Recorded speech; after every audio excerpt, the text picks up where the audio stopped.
I remember him from my earliest weeks here at St. Joseph. How could I not? He was one of many faithful servers, but he was one of my first.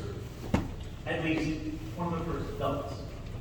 I can remember him very early on, telling me about his experience at least one other church and talking to the priest there. I remember him telling me that he was discussing liturgy with the priest and mentioning concerns that he had.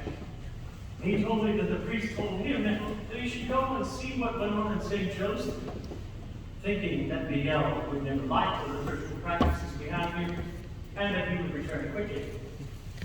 Needless to say, the priest was disappointed. Miguel stayed here, and I'm very glad and honored that he did. He was very faithful, both as a server and as a Catholic man. I actually consider him a model of Catholic man. He saw to the religious character of his marriage, and he was always very concerned about the religious upbringing of his children. It is regrettable that he will not, at least in this earthly life, meet his newest, youngest child. But that acquaintance will be made elsewhere at another time, and in the best of circumstances. God took Miguel to himself just this past Monday. We can't know if Miguel's passing was peaceful.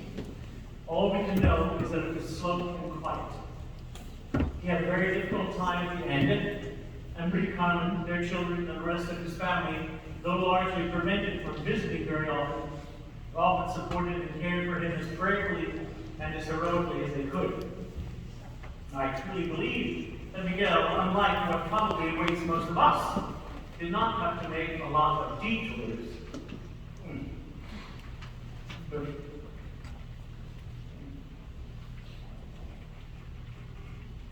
Before meeting God face to face, he received the general absolution, plenary indulgence, and apostolic blessing shortly before passing, never really having revived from his sedated state. So sin had never entered the equation at the end for him. In that, he was fortunate. Still, unlike the casual ways of the present day, it is not our lot to canonize. Just as it is for all of us, it wasn't in Miguel's nature to die. The nature of a human being is to go on, to endure as long as it can. Death acts against that nature. But the human spirit never really gives up, if it is inevitably conquered at the end. I know that Miguel fought and tried so very hard to keep living. But eventually, as will be for all of us, no fight lasts forever. It's a sobering thought to realize that just over a short month ago, Miguel was with us, and in a little time, we will never know when, of course, we will all be with him across that great divide. What we should all strive for is to be exactly where Miguel is, being morally certain that he is, in fact, God. And the only thing that will keep us from that goal, and the very thing, is the very thing that was responsible for death in the first place. That thing is sin. Just as death is against our nature, so is sin against the nature of man. What I say next is something that I always include in a Requiem Mass sermon. I do this because it is so very important. Everything that we have, and everything that we are, everything that we do, is a participation in that great thing known as being. Everything that has being has it from that which is being itself. We and everyone and everything around us have our being because we all participate in that being of God. By that I mean God holds us in being.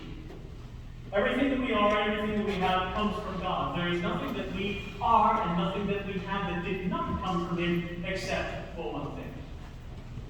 There is just one thing that God did not give us. We gave that thing to ourselves. That thing is death, and it entered the world through sin. Not our sin today, of course, but through that first sinful act we know from the account in the book of Genesis. But God Himself came into the world to smash that dreadful gift we gave ourselves. Christ came into the world to conquer death, and He did. But we must all still undergo that thing called death in order to begin our immortal life with him.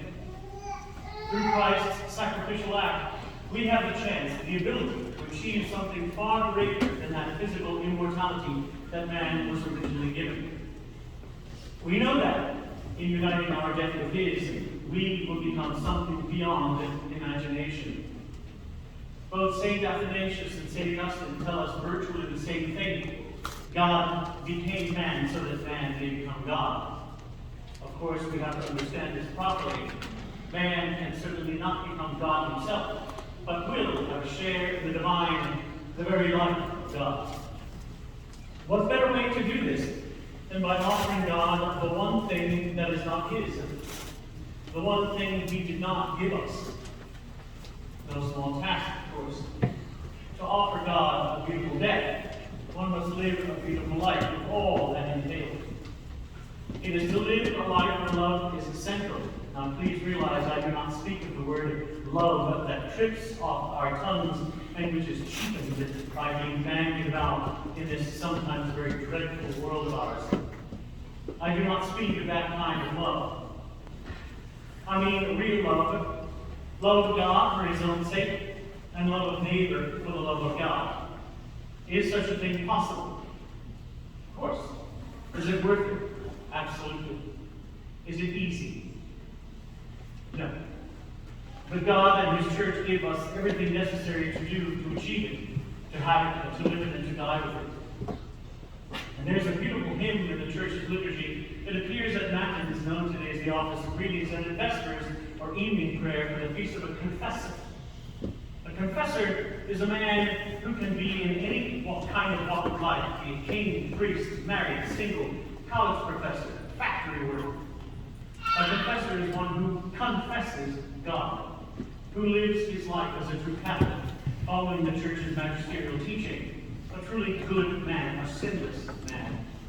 This hymn is entitled Iste Confessor, and the translation of a portion of that hymn speaking about the good man is, this is a confessor of the Lord, saintly, prudent, modest in behavior, peaceful, sober, chaste is he.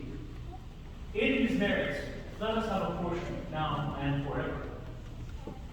It is the particular practice of virtue that we can all perfect through that practice of virtue, that we can all perfect our being and, with God's help, transform our fallen human nature into something worthy and wonderful. This hymn extols manly virtue, particularly the virtue considered the most manly, and that is the virtue of fortitude. Fortitude is that virtue by which we strive toward the difficult good. It is the good we reach through arduous work, sometimes through almost impossible circumstances, and often with great pain. If anybody matches that description, I believe Miguel certainly did and does. For a short time, Miguel had to endure the hardships of failing health, all the shrink and recoil from having to experience that sort of thing. Not one of us would embrace such a trial if given a choice. Yet Miguel endured this hardship stoically and quietly. There must have been something in his mind that signaled that it was time for resignation. A resigned death is its own kind of marvel, I believe. This Requiem Mass and your intercessory prayers on his behalf will ensure that even if he is not in the court of heaven at this very moment, and I bet he is, he will certainly be there soon. And who could not want that? Even if he did, in fact, enter heaven immediately after his death, as we all hope and as I suspect, your prayers in this Mass still will not go to waste. God will not apply their merits to some other soul not quite as fortunate as Miguel. In his life, Miguel is imperfect as all of us here are, exemplified in that good man that he tells us about. Strong, constant, cheerful in his end. He had a devoted wife, loving children, and the future promise of many grandchildren. He was a very serene man and didn't complain much, even with the physical difficulties he had to endure over the previous year. Though he didn't give up his fight for life. He yielded when he knew it served no purpose to fight anymore. By and by, he realized that life as he knew it was about to end, something else very profound soon begin. I've known Miguel for 4.5 years. Perhaps he had a wilder side when he was younger. But for the time I knew him, he was rather quiet, yet confident and self-assured. Not at all flamboyant, but intelligent and subtle. To compare him to something quintessentially Catholic, he resembled in life and at death the constancy of the sanctuary lamp, the visible sign of Christ's true presence in the tabernacle of every Catholic church. The sanctuary lamp is very simple, unobtrusive, yet constant, with the humble, living flame of Christ's love glowing in his heart. The flame in the sanctuary lamp, guarding the divine presence, is always renewed, and in effect it never really goes out. This was Miguel's love for God and for all of us.